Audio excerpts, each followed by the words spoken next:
warahmatullahi wabarakatuh. Hai adik-adik sekalian, hari ini kita akan masuk dalam materi kedua tentang karakteristik perikanan dan aspek produksi perikanan dalam mata kuliah pengantar ilmu ekonomi perikanan 3 SKS. Pengasuh mata kuliah oleh saya sendiri, Bu Sari. Baik, pertama-tama kita masuk pada definisi perikanan. Di pertemuan sebelumnya kita sudah mengetahui juga apa itu perikanan, tapi di sini kita lebih memperdalam lagi arti dari perikanan itu sendiri ya. Yang pertama, perikanan didefinisikan sebagai kegiatan ekonomi di bidang penangkapan dan budidaya binatang atau tanaman air. Itu perikanan. Kemudian, penangkapan dinyatakan sebagai kegiatan pengambilan, penangkapan atau pengumpulan tanaman dan atau binatang air yang hidup di laut atau perairan umum secara bebas. Jadi, perikanan yang didefinisikan sebagai kegiatan ekonomi di bidang penangkapan dan budidaya tanaman atau binatang air. Kemudian penangkapan itu sendiri merupakan kegiatan pengambilan atau pengumpulan tanaman atau binatang air yang hidup di laut atau perairan umum secara bebas. Sedangkan budidaya dinyatakan sebagai kegiatan memelihara binatang dan atau tanaman air dengan menggunakan fasilitas buatan. Budidaya pada umumnya dilakukan pada perairan yang dikelilingi oleh galangan atau tanggul. Jadi, perikanan ini adalah kegiatan ekonomi di bidang penangkapan dan budidaya binatang air. Nah, penangkapan yang dimaksud dalam perikanan di sini adalah kegiatan pengambilan atau pengumpulan tanaman dan atau binatang air. Kemudian, budidaya yang dimaksud dalam perikanan ini adalah kegiatan memelihara binatang dan atau tanaman air dengan menggunakan fasilitas buatan. Nah, budidaya yang pada umumnya dilakukan ini pada tanggul atau galangan. Ini definisi perikanan.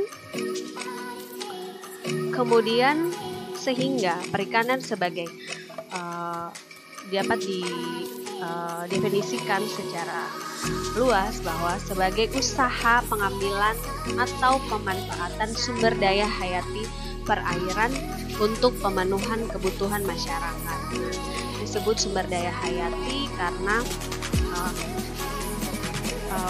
hasil-hasil laut tadi merupakan sumber yang bisa diperdayakan dari perairan tadi. Ini adalah definisi dari perikanan. Kemudian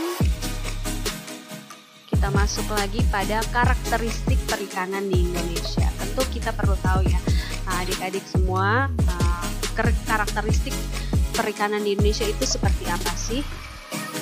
Yang pertama, merupakan sumber daya ikan yang dia merupakan sumber daya ikan yang selalu bermigrasi pada ruang yang tidak terbatas. Jadi perikanan yang ada di Indonesia ini dia selalu bermigrasi pada ruang yang tidak terbatas.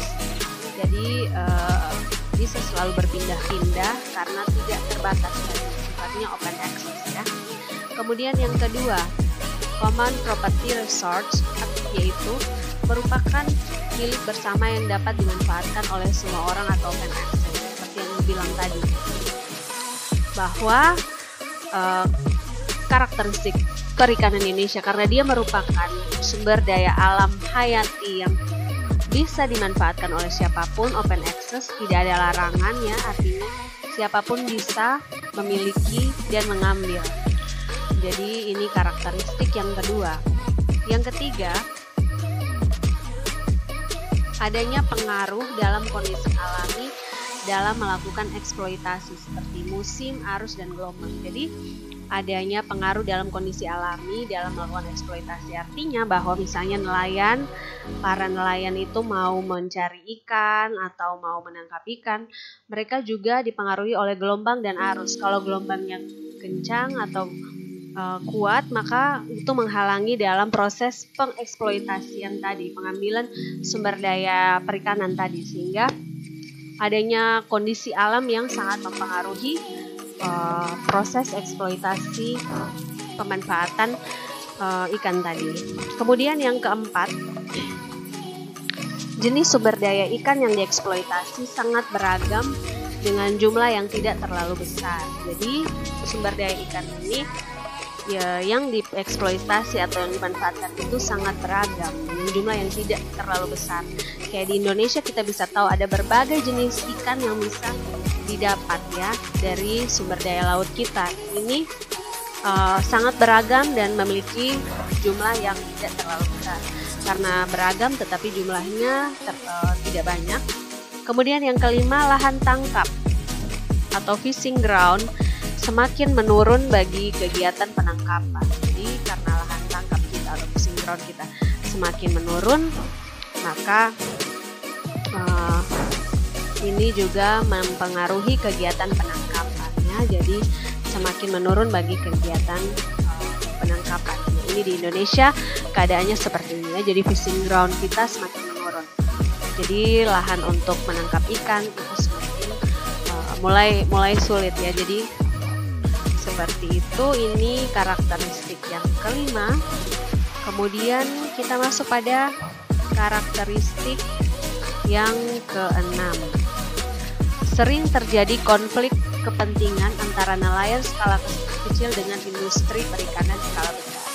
Nah, ini sering sekali terjadi di Indonesia ya, terutama untuk nelayan skala kecil, yaitu nelayan yang masih bersifat subsisten, artinya mereka selain mencari ikan untuk dijual, mereka juga untuk sebagai konsumsi keluarga, konsumsi dalam rumah tangga mereka. Jadi skalanya masih kecil. Nah, ini sering terjadi konflik dengan industri perikanan skala besar. Sebagai contoh misalnya ada industri perikanan yang mengambil ikan dalam jumlah banyak dan itu menghalangi nelayan-nelayan skala kecil yang mengambil dalam jumlah sedikit. Dan akhirnya karena ikan-ikan tadi sudah di over eksploitasi oleh industri perikanan yang skala besar, maka skala kecil ini dia mendapat yang sisa saja sedikit. Nah, ini kadang terjadi konflik kepentingan seperti itu di perikanan di Indonesia kita. Kemudian karakteristik yang ketujuh adalah dynamic resource, yaitu stok ikan bisa berubah. Jadi perikanan di Indonesia itu dia bersifat dynamic resource, yaitu stok ikan bisa berubah-ubah. Jadi ikan yang perikanan kita nih kadang bisa banyak, kadang bisa sedikit, tergantung dari bagaimana kita manusia mengeksploitasinya ya. Boleh dieksploitasi tapi jangan sampai berlebihan. Kalau berlebihan maka ikan kita yang sumber daya ikan kita yang banyak tadi akan menjadi lama-kelamaan menjadi langka. Jadi kadang tinggi, kadang rendah. Nah, ini berubah-ubah ya sifatnya. Itu adalah karakteristik yang ketujuh. Kita lihat lagi karakteristik yang ke-8, vulnerable resource, yaitu rentan terhadap perubahan ekosistem pesisir dan lautan. Nah, vulnerable resource ini memang sering terjadi ya. Jadi perikanan kita ini sering mengalami kerentanan dalam perjalanannya karena adanya perubahan ekosistem di pesisir dan lautan. Sebagai contoh, ibu kasih contoh ekosistem mangrove yang ada di pesisir pantai itu juga sangat mempengaruhi perikanan kita di Indonesia. Kenapa demikian? Karena ekosistem mangrove itu dia merupakan tempat tumbuhnya pemijahan ikan ya. Ikan-ikan kecil itu biasanya dinaikkan di mangrove, di aliran air mangrove yang masih tawar. Jadi ikan-ikan kecil tadi dipijah di sana sampai dia sudah agak besar dan sudah siap, baru dibawa lagi oleh induknya ke laut. Nah, sekarang kalau ekosistem mangrove kita lihat sudah jarang sekali, sudah kalau di kota-kota besar tuh sudah tidak ada bahkan. Nah, itu sangat mempengaruhi dalam perikanan kita. Selain jumlah ikan hasil laut tadi menurun, ekosistem mangrove yang ada di pesisir kita ini juga membuat proses rantai makanan yang ada dalam perikanan tadi menjadi terganggu ya, karena dia selain sebagai tempat pemijahan ikan dan oleh ikan-ikan kecil. Ada juga gastropoda dan moluska lain yang juga mengambil makanan dari sana. Jadi itu sangat rentan. Jadi sifatnya vulnerable resource. Itu karakteristik dari perikanan di Indonesia. Yang ke-8. Kemudian kita lihat lagi yang ke-9, usaha perikanan masih didominasi oleh perikanan rakyat kecil yang masih tradisional. Ya, memang ini terjadi kita Indonesia seperti ini. Kayak tadi Ibu bilang di poin ke-6 bahwa nelayan kita ini masih bersifat subsisten pada umumnya ya. Jadi mereka menjadi nelayan itu selain untuk menjual hasil lautnya, dia juga sebagian dari hasil lautnya itu juga untuk konsumsi sendiri. Jadi masih dalam skala subsisten sehingga masih tradisional. Jadi dia sangat bergantung sekali. Jadi kalau hasil lautnya selain dijual juga bisa juga untuk dikonsumsi sendiri. Berbeda dengan nelayan yang sudah dalam skala besar, industri besar, yang sudah komersil, benar-benar komersil, mereka mengambil hasil laut itu benar-benar hanya untuk dikomersilkan, bukan untuk dikonsumsi. Ini masih terjadi dan berlangsung hingga sekarang untuk perikanan kita di Indonesia ya, seperti di kampung-kampung itu kalian bisa lihat di daerah kalian masing-masing ya. Ini terjadi ya, jadi nelayan kita masih bersifat subsisten. Kemudian yang terakhir yang ke-10, kemampuan usaha permodalan yang lemah. Karena kita bersifat modal kita lemah, maka nelayan kita masih dalam taraf yang tradisional tadi karena permodalan sangat lemah. Orang-orang pesisir memiliki modal yang tidak terlalu besar sehingga hasil lautnya itu hanya langsung dijual saja, tidak diproduksi atau dikemas lagi, dibuat dalam bentuk yang lebih inovatif lagi yang bernilai ekonomis tinggi. Paling kan kita lihat kan kalau di kampung-kampung itu ikan kalau tidak laku ya sudah, selain dimakan juga paling dibuat jadi ikan kering supaya bisa bertahan lama dan juga untuk konsumsi dijual dan juga untuk konsumsi sendiri. Jadi itulah 10 karakteristik perikanan di Indonesia yang perlu adik-adik ketahui. Kemudian kita lanjut lagi. Yang berikutnya adalah komponen dalam sistem perikanan. Yang pertama kita lihat ada ikan. Ikan merupakan hasil alam atau resource yang memiliki habitatnya. Yang berikut ada manusia yang merupakan makhluk sosial, user yang menggerakkan ekonomi. Yang ketiga, penangkapan, aturan manajemen dan pengolahan budidaya. Ini komponen dalam sistem perikanan kita di Indonesia seperti ini. Nah, kita lihat di sini ya. Ikan merupakan hasil alam, resource. Ya, dia memiliki habitat tentunya di laut. Nah, kita manusia merupakan pengguna atau user, makhluk sosial yang memanfaatkan hasil alam ini melalui bidang ekonomi tadi, dimanfaatkan dalam kegiatan ekonomi baik produksi maupun konsumsi untuk memenuhi kebutuhan kita sehari-hari tentunya. Nah, dalam proses kegiatan ekonomi ini tentu harus adanya aturan atau manajemen dan aturan manajemen dalam penangkapan dan pengolahan budidaya dari ikan ini. Nah, atau hasil alam perikanan kita ini. Jadi dalam prosesnya ya manusia walaupun kita mengeksploitasi atau memanfaatkan hasil alam perikanan kita, tetapi untuk memenuhi kebutuhan ekonomi kita dalam kegiatan produksi dan konsumsi tadi, tapi kita juga harus memanage dia sedemikian rupa sehingga bisa selalu memenuhi kebutuhan kita ya. Karena kita semua tahu ya bahwa kebutuhan manusia itu tidak terbatas, tetapi hasil alam yang ada di muka bumi ini sifatnya terbatas. Jadi bagaimana cara kita untuk mengelola hasil perikanan ya, hasil perikanan kita ini sedemikian rupa untuk memenuhi kebutuhan kita sebagai manusia pengguna ini, memenuhi kebutuhan kita yang tidak terbatas tadi dengan tidak boleh over eksploitasi. Jadi ada keberlanjutan di sana, sustainable development. Jadi dengan adanya manajemen ini, jadi kita manusia memiliki akal pikiran, makhluk sosial. Untuk memenuhi kebutuhan ekonomi kita membuat aturan atau manajemen dalam penangkapan dan pengolahan budidaya ini. Dan jangan sampai kita melakukan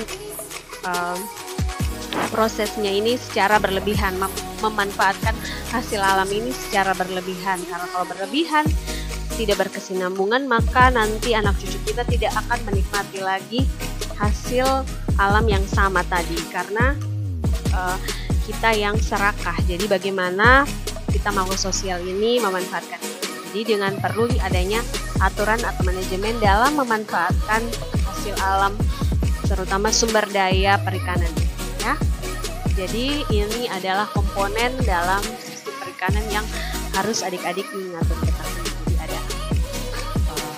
Alam, manusia, dan aturan yang perlu untuk mengelola hasil alam ini. Ya, makanya anak panahnya ini saling berkaitan. Baik, Ibu lanjut lagi.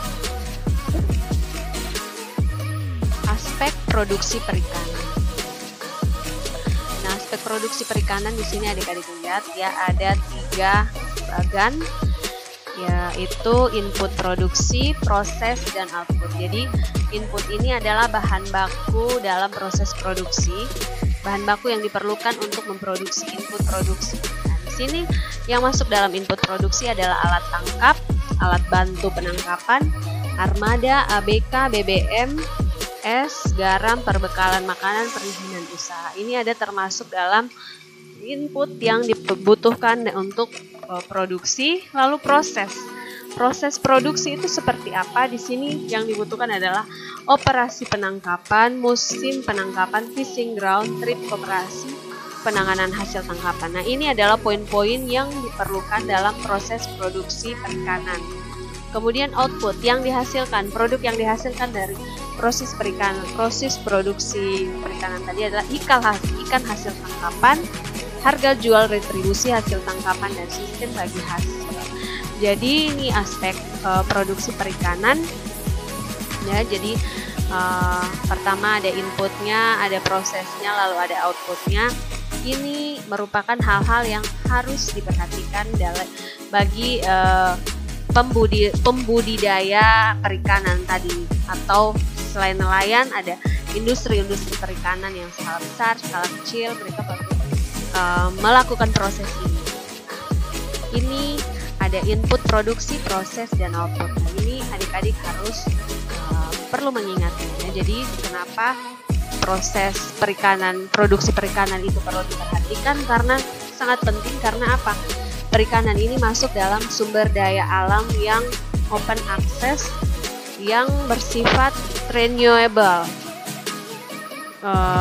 dapat diperbaharui, dan juga bersifat open access, semua orang bisa menjangkau dan memanfaatkannya, sehingga tidak ada batasan siapapun. Tetapi kita sebagai manusia harus memiliki kesadaran sendiri, ya, tidak boleh over dalam mengeksploitasinya.